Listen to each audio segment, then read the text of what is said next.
Pak Ongku. Terima kasih pimpinan, yang saya hormati Pak Menteri beserta seluruh jajaran, pelaksana tugas BKN dan jajarannya. Saya barangkali lebih fokus kepada honorer dan non-ASN ini ya. Yang pertama tadi disebutkan bahwa Pak Menteri mengatakan fresh graduate itu protes. Sehingga barangkali perlu kita pikirkan untuk menambah porsi daripada fresh graduate. Kalau saya berpikir begini nih Pak Menteri, ini honorer ini utang lama kita, utang lama bangsa ini atau pemerintah selama ini. Jadi saya pikir ya kita selesaikan satu demi satu aja. 80% saya pikir sudah benar, 80% ini fokus dulu aja itu.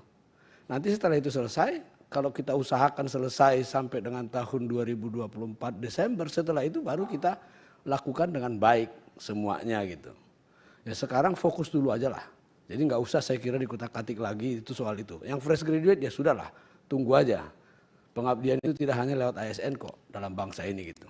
Itu barangkali yang pertama. Yang kedua terkait dengan ada kasus yang saya temukan di lapangan. Itu tentang PPL Pak, petugas penyuluh lapangan dari pertanian. Pengairan, sorry bukan pertanian. Ya pertanian benar, pertanian. Mereka ini sebetulnya adalah pegawai honorer dari Dinas Pertanian Provinsi. Akan tetapi di BKO-kan ke kabupaten. Sekarang ini dalam pengusulan untuk masuk P3K, mereka ini tidak ada yang ngusulin. Nah, ini mungkin mekanismenya nanti kita perlu ini lagi sampaikan. Saya akan sampaikan nanti datanya melalui Ibu Sestama barangkali ya. Tapi hari ini saya kebetulan nggak bawa datanya. Ini mungkin perlu mendapat perhatian, ada sekitar 20-an sekian orang di salah satu kabupaten yang saya temui ketika saya melakukan kundapil ya. Mudah-mudahan nanti ini bisa terselesaikan dengan baik. Yang ketiga mengenai seleksi di lapangan. Di lapangan dalam pengusulan ini sekarang seleksi administrasi itu dibuat sulit sama orang-orang daerah itu. Saya sempat berkomunikasi dengan Ibu Sestama, ini bagaimana mengenai seleksi ini. Memang Ibu Sestama bilang kalau administrasi bukan kewenangan kita Pak, itu kewenangan daerah gitu ya. Nah, tapi ini saya kira daerah ini perlu dikasih surat ini edaran kayak dari apa gitu, kementerian mengatakan bahwa ini nih daerah ini jangan mempersulit lah ya orang-orang itu. Ini umumnya ini juga ada kaitannya dengan apa istilahnya kedekatan lah yang tadi itu disampaikan itu ya. Kalau dia adalah orang dekatnya, yang lain itu dibikin sulit lah, kesalahan lah. Tetapi kalau saya minta saran bagaimana supaya seleksi pengisian administrasi dan sebagainya dilakukan sosialisasi. Ya, apakah itu oleh BKN, apakah oleh Kementerian ARB dan sebagainya, boleh supaya mereka itu lebih mudah gitu melakukan itu. Nah, kemudian tadi mengenai soal pendidikan, tadi Pak Hugo juga sudah mengangkat mengenai SMA atau sarjana. Saya juga menemukan di lapangan bahwa yang disebut yang lulusan SMA itu, yang tidak S1, mereka katakan mereka tidak bisa terdaftar di P3K. Sehingga ada kasus yang lucu menghadap kepada saya ini Pak Menteri. Dia bilang, Pak bisa saya dibantu? Dibantu apa? Saya bilang. Ingin mendapatkan ijazah S1. Oh kamu mau sekolah maksudnya? Bukan Pak, saya mau wisuda. Loh kamu wisuda bagaimana caranya? Ya, supaya ini kalau nggak saya wisuda, nggak punya ijazah S1, saya nggak bisa masuk P3K. Ya, itu kebetulan di kementerian, kaitannya dengan Kementerian Agama, bukan Kementerian Pendidikan ya. Tetapi dia bilang harus S1. Lalu bagaimana caranya? Itu ada Pak. Kita tinggal wisuda aja. Berapa biayanya? 15 juta. Di mana dapatnya? Dia tunjuk tuh sekolahnya kepada saya. Waduh luar biasa saya bilang. Saya sih nggak akomodir, cuman maksud saya ini akan terjadi seperti ini di lapangan gara-gara itu tadi persyaratan itu. Padahal sebagaimana Pak Hugo katakan, beliau itu sudah puluhan tahun di situ. Dia betul-betul menguasai pekerjaannya. Tetapi hanya masalah administrasi ini akhirnya dia terhambat, tidak bisa masuk jalur P3K itu. Dia datang ke saya menghadap pakai kendaraan sepeda motor plat merah Pak.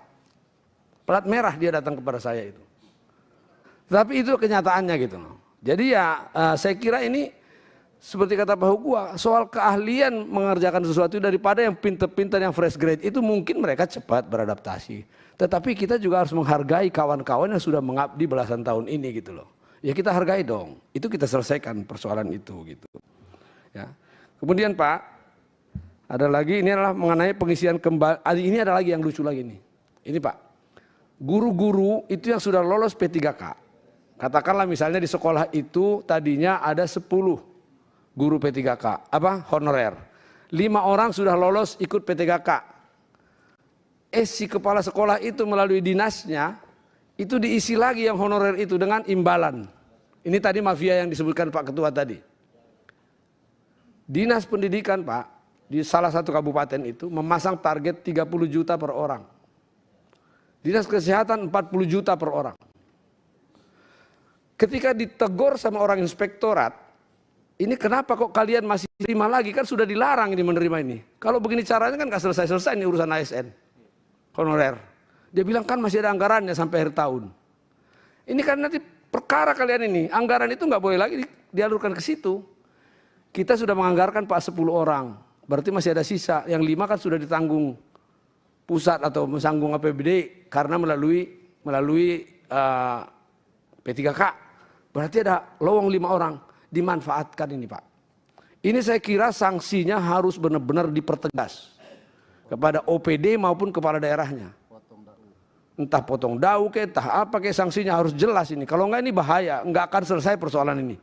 Sekarang ini banyak terjadi Pak.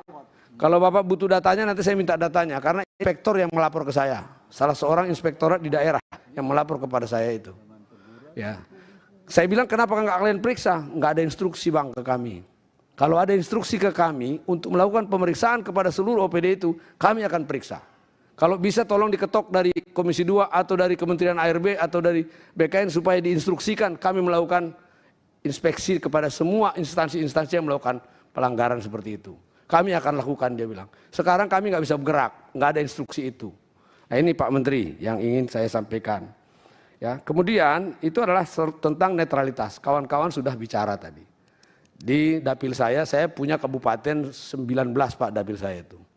Saya menemukan ada 5 kabupaten kota yang instruksinya itu sangat jelas. Kepada setiap ASN harus menyetorkan 10 nama kakak untuk memilih si A dan si B dan si C.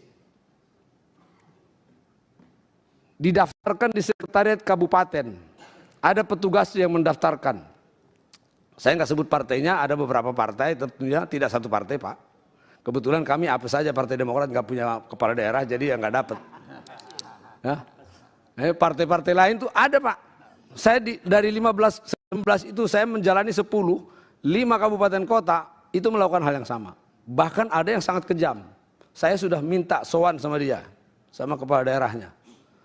Aku nggak banyak lah aku cari di situ. Pasti kau dapat lah itu. Kalau kau mau dapat 100.000 dapat kau itu di kabupatenmu. Saya cuma butuh 20.000, jangan ganggu-ganggu lah aku. Ketua tim saya di situ diintimidasi, didatangin ke rumahnya Pak. Mundur kau. Kalau kau tak mundur istrimu kupindah. Saya telepon itu orang. Bang, sorry bang, ini harga diriku bang. Kepala daerah itu ngomong begitu. Ini harga diriku bang. Ini daerahku bang. Ya, saya telepon ke orang partainya dia di atas sedikit. Sama juga. Ya, akhirnya dokter, padahal istrinya itu dokter teladan Pak, dipindah ke daerah terpencil Pak. Terpaksa ketua tim saya itu mengundurkan diri. Bang, aku minta maaf loh bang, aku nggak bisa lagi angkat tangan aku. Ya sudahlah, aku bilang, nggak apa-apa lah.